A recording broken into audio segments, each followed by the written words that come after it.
j'aimerais aussi dire aux gens, quand tu fais une mise en garde, tu ne dois pas faire une mise en garde parce que tu n'aimes pas voir la tête de quelqu'un. Ou parce que tu n'aimes pas voir son visage. Non, Hazadin. Ça c'est la religion, c'est pas un jeu. Il y en a quand on fait des mises en garde, ils disent vous parlez sur les gens. Moi je ne veux pas avoir des problèmes le jour dernier. Donc je ne parle pas sur les gens, je ne fais pas de mise en garde. Wallahi, tu auras des problèmes yawm al-qiyamah. Tu seras aussi interrogé du fait de n'avoir pas parlé. Si tu ne parles pas, alors que tu connais l'égarement d'un tel, tu connais qu'il égare les gens, tu as la capacité, rien ne t'empêche shara'an, tu ne dis rien, tu te tais, uqsim billahi lazi la ilaha ghayru. Tu auras des problèmes si Allah subhanahu wa ta'ala ne te pardonne pas. Tu auras des problèmes.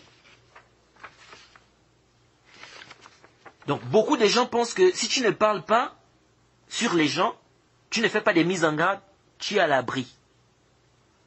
وهذا قول باطل وجهل محض. Ça c'est quoi? C'est une parole qui est nulle, fausse, non avenue, à rejeter avec la toute dernière énergie, et c'est le jahl mahd. C'est faux, c'est batil. Tu seras aussi interrogé, mon frère. Pourquoi tu t'es tué devant le faux? Allah n'a-t-il pas dit لعن الذين كفروا من بني إسرائيل على لسان داود وعيسى بن مريم ذلك بما عصوا وكانوا يعتدون كانوا لا يتناهون عن المنكر فعلوه لبئس ما كانوا يفعلون. Surat 5 verset 78. Allah subhanahu wa ta'ala n'a-t-il pas dit, selon la traduction rapprochée, ont été maudits ceux qui ont mécru parmi les enfants d'Israël par la bouche de Daoud et Aïssa, parce qu'ils désobéissaient et transgressaient. Ils ne s'interdisaient pas les uns aux autres ce qu'ils faisaient de blâmable, comme est mauvais certes ce qu'ils faisaient. Comme est mauvais certes ce qu'ils faisaient. Alors pourquoi ont-ils été maudits ici? N'est-ce pas parce qu'ils se sont tus sur le mal qu'ils faisaient? Ils faisaient le mal et ne s'interdisaient pas, n'est-ce pas? Ils ne s'interdisaient pas le mal. N'est-ce pas à cause de ça qu'ils ont été maudits? C'est même parmi les versets des savants des Usul, les savants, parce que c'est une masse à la où les savants des Usul divergent. Est-ce que le tark c'est un fi'l? C'est-à-dire le fait de délaisser quelque chose, est-ce que c'est un acte ou pas? Il y a un khilaf entre les savants des Usul, les savants de la jurisprudence islamique. Certains savants ont même pris ça comme dalil, comme preuve ce verset-là, pour justifier quoi? Ou pour prouver que le fait de délaisser une chose, c'est un acte. Délaisser une chose, c'est un acte. Ils disent parce que ceux-là, qu'est-ce qu'ils ont fait ici? Ils n'ont pas ordonné le bien, interdit le mal. Et Allah subhanahu wa ta'ala a dit quoi? Il a dit, comme un mauvais certes, ce qu'il faisait.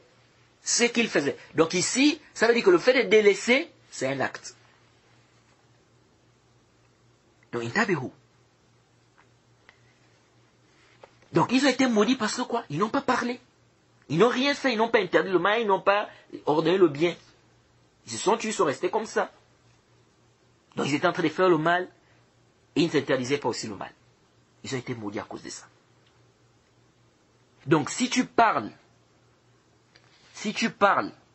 ça peut te causer préjudice. Si tu parles dans le faux. Si tu te tais aussi, ça peut te causer préjudice si tu te tais dans le faux. Donc, takalam bil haqqi wal ilm. Parle avec science et vérité. Bien évidemment, mettre en garde contre les gens égarés, ou parler sur les gens égarés, les innovateurs, etc., c'est pas une obligation sur tout le monde. S'il y a déjà des frères qui ont parlé sur un égaré, qui égare les gens, avec preuve, et que ça suffit, tous les autres frères ne sont plus obligés de faire des mises en garde, ou bien de parler sur cette personne, sauf si la personne est questionnée. Tu es questionné, quelqu'un vient, il te voit, il te dit, bon, j'ai envie d'aller il y a un frère qui donne un das là-bas, j'ai envie d'aller écouter, etc. Est-ce que tu le connais? Qu'est-ce que tu dis sur lui? Est-ce que tu me conseilles tout ça? Ah, là, tu dois parler. Tu dois pas dire, non, mais il y a quelqu'un qui a déjà fait une mise en garde, moi, je ne peux plus parler. Non, tu dois parler. Aussi, arju an tantabihu. Et ça, beaucoup de gens ne font pas attention à cela. Aussi, ton silence peut faire croire aux gens que cet égaré est sur le chemin droit. Comme dit le Cheikh Rabi', hafizahullah, à ce moment tu dois parler. C'est-à-dire, le fait que tu te taises, Si le fait que tu te taises, les gens peuvent prendre ça comme dalil, n'est-ce pas, pour justifier injustement que l'égaré là est sur le droit chemin, là tu dois parler.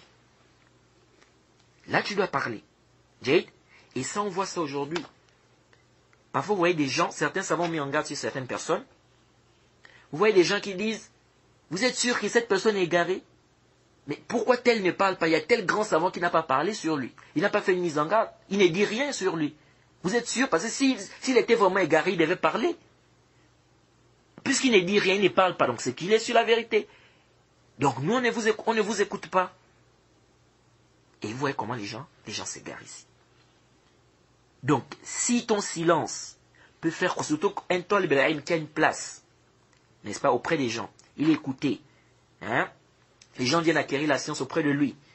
Si le fait que tu te taises ou le fait de se taire ici peut faire croire aux gens que l'égareur là, il est sur le droit chemin, ici il faut que tu parles. Il faut que tu expliques aux gens. Pour que les gens ne soient pas trompés par ton silence. C'est-à-dire que les gens ne pensent pas que comme tu te tais, ça veut dire qu'il est sur le droit chemin. Donc, tant que tu es capable, rien ne t'empêche de parler shar'an.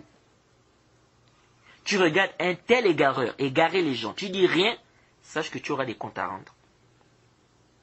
Sache que tu auras des comptes à rendre. Donc, il ne faut pas quoi? Il ne faut pas exagérer en faisant des... C'est là où ça aussi, il faut faire très attention. Il ne faut pas exagérer en faisant des mises en garde dans le désordre sans science.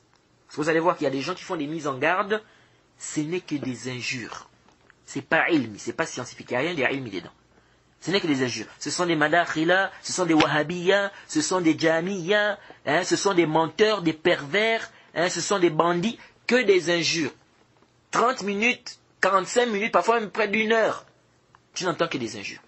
Il n'y a pas un verset du Coran, il n'y a pas des hadiths du prophète, il n'y a pas des paroles des salafs, il n'y a pas des paroles des savants, des livres, rien. Tu n'entends que des injures, injure sur injure, injure sur injure. Ça, c'est pas ilmi.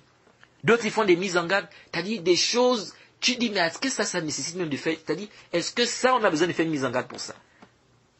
Parfois, des choses privées, la personne vient, il amène ça comme ça, c'est des trucs, tu dis, mais c'est quoi ça?